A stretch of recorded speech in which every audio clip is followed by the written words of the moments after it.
Hey y'all, welcome back to Waiting in a World. Yes, it's me here to give you the complete review, spoilers, of Wonder Woman 84. So yeah, like I said before we get started, okay, so spoilers, I've actually seen this movie twice in 2 days, right? So I saw it Christmas Day in the movie theater in IMAX, woo!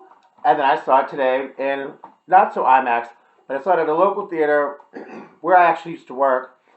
The for you locals here in New Orleans, it was the Britannia at Canal Place. I'm gonna tell you something. Even though it was an IMAX, like woo, like it was last night in the suburbs, it wasn't the suburbs. Nobody was talking in the movie theater. Nobody was on their phone. Like seriously, last night somebody was sitting like a row or two behind me, going, "Oh snap!" At the end of every trailer, and like throughout the movie, I was like, "Oh, They always had some stupid thing to say, and I'm like, "Look, if you wanted to talk during this movie, you should have streamed it at home on HBO Max." Which, P.S., I'm still probably going to watch it again. Actually, okay, I'm going to, full disclosure, I did watch it again when I got home last night. Because this person wrecked my nerves so bad talking during this movie. I'm like, where are people's manners? But that's what I get for going to the suburbs.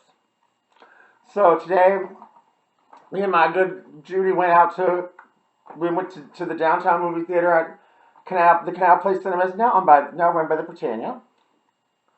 I'm not getting paid by HBO Max. I'm not getting paid by the Britannia. I'm not getting paid by none of these people. Certainly, Patty Jenkins and Wonder Woman in 1984 are not paying me either. Um, so help a girl out. Like, comment, subscribe. Cash App, cash check, SAMMIK 504. Don't forget about that. So, let's see. Now, I'm going to tell you right now. I know last time I talked to you guys, I was telling you this movie was going to have a hard time not to get 5 out of 5. I can't give it 5 out of 5. I can't. Now, I'm not giving you all the spoilers. I'm not giving you all the tea. But I'm going to say, let me say a couple things. Like I have a lot to say. I have a lot to say.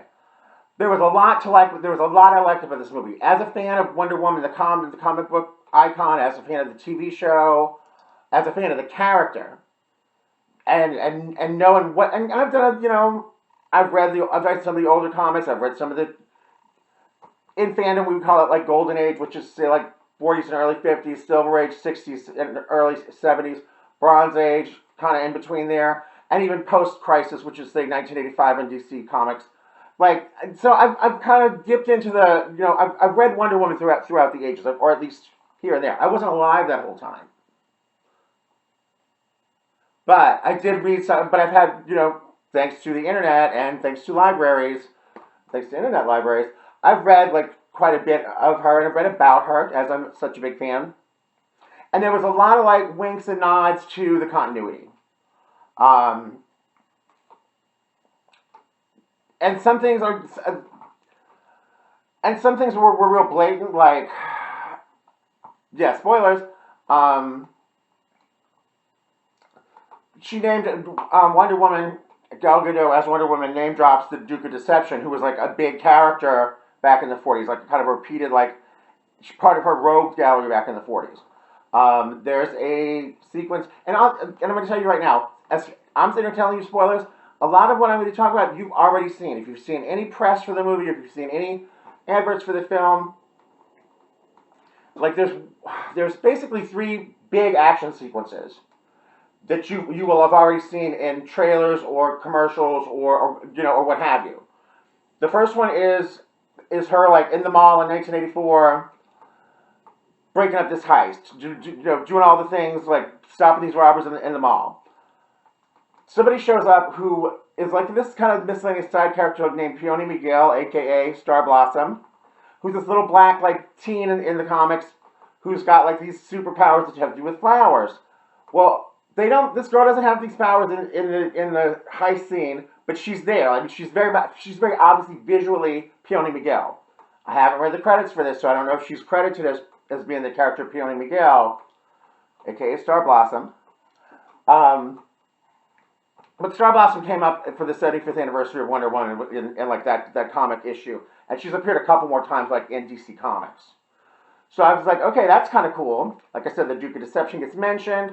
Um, so back to these big three scenes. So the first one, like I say, is okay. So it's four big action sequences. The opening scene we've already seen with little baby Diana running this like American Ninja Warrior style gamut. You know. Then there's the heist in the shopping mall, which is super 80s, and I loved. I was definitely there for the nostalgia of it. Um, then the next kind of big action sequence that you will have seen is going to be. I want to say they're in Egypt, and she's being shot at. She's on the road with all these tanks and like all these things, and she's jumping over these cars. It's this car chase thing going on. They're not cars. They're like tanks and trucks and stuff. Um, and here's let me tell you. Here's where I'm like, ooh, like here's like one of the things. Like there's several continuity fails for me, and this is why I can't give this quite 5 stars. So in this particular sequence, she uses her lasso, and we see her do all these crazy tricks with the lasso. Like we see it at the beginning, like these Amazons have like all these lasso tricks, right? So we see her doing these things with her magic lasso, like grabbing things and like swinging onto things. Well, at a given point, she's like using the lasso for some kind of trick, and she lets go of it, and she's kind of jammed up between these two trucks. And then all of a sudden, she has her lasso back again. Like it never, like she let go of it. We never saw her get it back again. Continuity error. The next one, which is much more egregious, is still to do with the lasso. But so Steve Trevor launches a missile. She grabs with her lasso because it's about to. I don't know. They're about to like run over these children in the road or something. She gets rid of the missile with her lasso, and then she lassos like I don't know. I'm gonna say a telephone pole or something like this, and uses that to swing to pick up these little kids out of the road, which is cool, which is kind of awesome. The problem is she lets go of the lasso, right? And then she kind of falls. And I'm not gonna tell you why she's like having these problems, but she's having problems. And so she kind of falls and kind of rolls forward, and like she saves the kids anyway. But the problem with this is that like when she hits the ground, the lasso's back on her hip. So how does she? What? Patty Jenkins, I have questions. And see, the reason why this is even more egregious to me than what it would normally be is that not only did Patty Jenkins have like all this time to get it right in the first place, but this movie was supposed to come out last summer. So they had all of this time. They had an additional, like, let's say 6 months to get everything together. Like, there's no reason why that should be such a big fail. Like, you had 6 more months to edit or do whatever. You know, I mean, you had 6 more months. So yeah, issues. There's a couple other places where it's kind of like, ugh. With the cheetah character, which let me tell you this without any fear of repercussion, Kristen Wiig kills it as the cheetah. I just would like to have had more with her, and I get the movie's already like a little bit more than 2 hours long, probably 2.5 hours. I get that. I would have liked to have had a little bit more with her, and also a little bit more resolution. If you know anything about the Barbara Minerva character from the comics, she's kind of jealous of Diana, you know, for getting all these accolades and all these awards for what she doesn't think is the right reason, and she gets powered up from some mystical source, and like the way that the story is told, there's a monkey's paw element to the plot line, and Barbara Minerva definitely her origin is tied up with Wonder Woman, is tied up with Maxwell Lord, and I'm gonna get to you, Pedro Pascal. But yeah, since I'm so used to Kristen Wiig being comical, you know, I was just breathtaking with how wonderfully she was such a good arc for her to go from being kind of like, ooh, kind of nerdy, and unfortunately she falls into this category of this thing that one of these Hollywood tropes of they take some beautiful actress, put a pair of glasses on her, and everybody treats her like she's ugly. You know, because that's how you know that people are ugly. Because there's really no ugly actors, right? I mean, or if there are, they're never cast as sympathetic characters. So when the shorthand for somebody being ugly is that they wear glasses. So she's she's hot, but people kind of ignore her at first. And then when they stop ignoring her and they start treating her like, woo, then she doesn't need her glasses anymore. And then and now she's hot. And I will say there's a party scene. Again, you probably seen this in the ads. There's a party scene where Kristen Wiig goes in, and she isn't quite the cheetah yet, but she's kind of starting to feel the fantasy. She shows up to the party in like a black mini dress with these crazy heels on, which a big plot point of a big initial like character arc for her is to not be able to walk in heels, and all of a sudden she's in these heels and she's just killing it in these heels.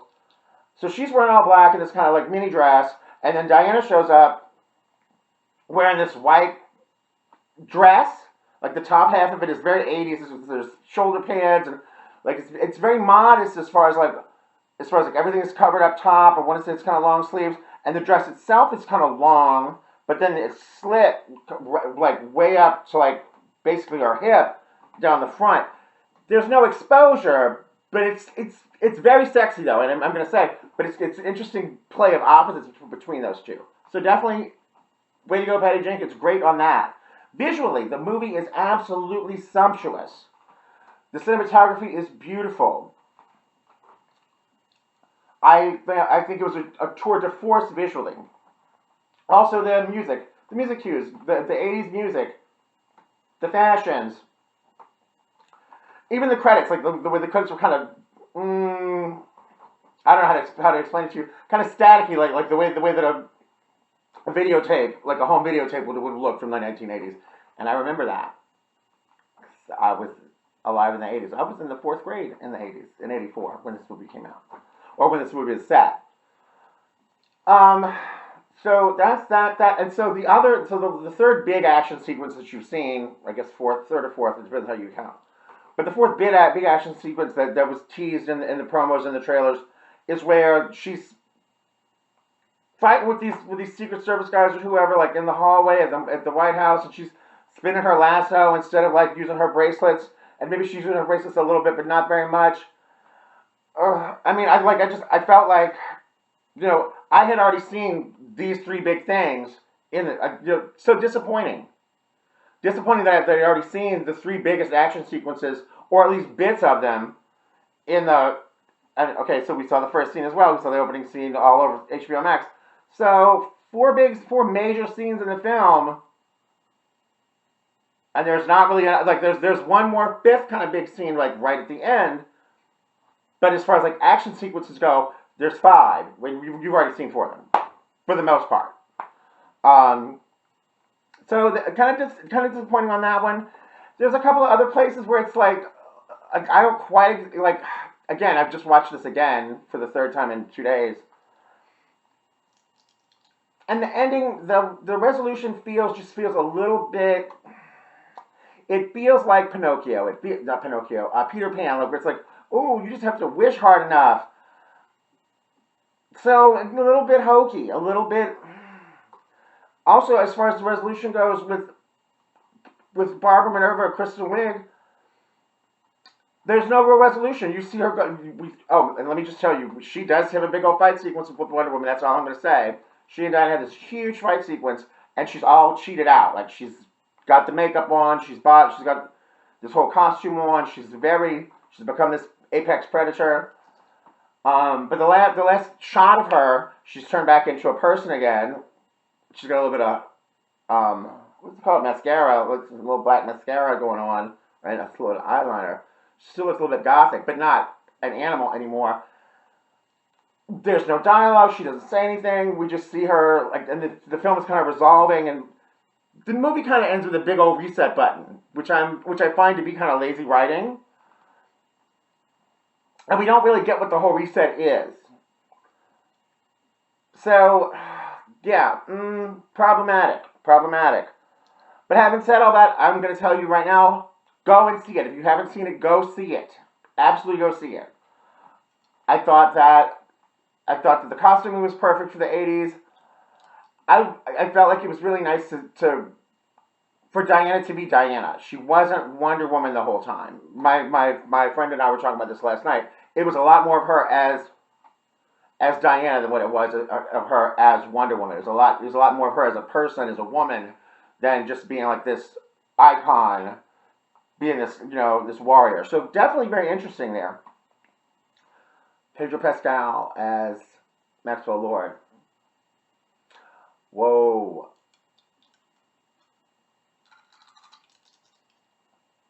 Hard to describe. A little bit, the way that the story kind of plays out. He's definitely a little bit over the top, I guess. But I feel like that's Maxwell Lord. I feel like Maxwell Lord, and part of the whole shtick is that it's all about the excess of the '80s. You can have it all, and you don't even have to work for it. And more is better. And if some is good, more is better. More is always better. More. Consumption. Which is a really kind of interesting message. Like now, especially in the time of COVID, it's a very fascinating kind of message. Kind of hits different. Kind of don't hit the same. But Pedro Pascal absolutely nailed it. I believed him the whole time as this kind of huckster con man. Oh, I'm not a con man. I'm a television personality. Are they the same thing? I'm not a con man. I'm a YouTube personality. Well, not yet. I'm not a YouTuber yet. I'm just a hoe with a channel. But, so I thought that was a fascinating, bit of dialogue. I thought that his character was really, really well realized. Really, really, I could say real a bunch of times. They're quite well realized. Again, I just felt like I wanted a little bit more. I wanted to feel. I felt like we got more of him, but it was kind of quick and kind of towards the end than what we did Barbara Minerva. Like we didn't. Yeah, so I still, again, like I said, I wanted more Barbara. I wanted more Pedro as Maxwell Lord.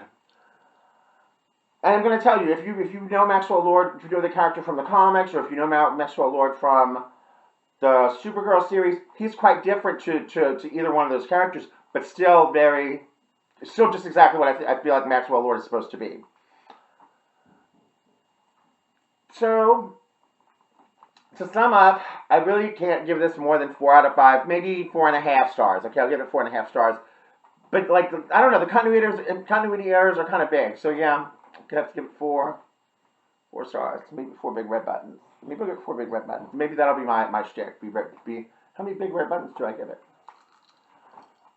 Yeah, so I'm gonna have to give it 4. Yeah, definitely 4. A solid 4, but 4 nonetheless. Not the flawlessness that was the first Wonder Woman film. Not that. It was not that. I wish it had been. It was not. Patty Jenkins, I love you, but come on, girl. However, there is a post-credits, I guess it's a mid-credits scene that is not to be missed. If you get to, I don't know if it's on HBO Max. I think last night I kind of stopped watching at a given point because I was knitting. I know you're shocked to hear that.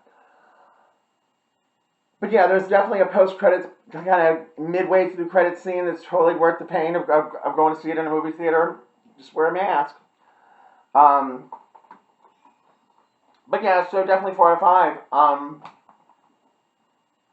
Definitely worth seeing, worth discussing. In fact, what did you think about it? Have you seen it? If you haven't, don't say it. Well, if you haven't, please comment and tell me why you haven't gone to the theater or gotten HBO Max for free yet to watch it.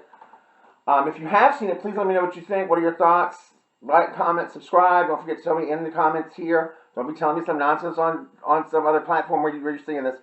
Tell me here what you think about it. Let me know. Share the video with your friends. Ask them what they think about it. I would love to know. If you're wondering what I'm wearing, obviously I have my beautiful headband that I made. And this is some black homespun lime brand yarn with a big red button. And this beautiful shawl stole that I'm wearing, which actually, I guess as I'm kind of wearing it, especially when I have my little Doctor Who hat on, isn't that cute?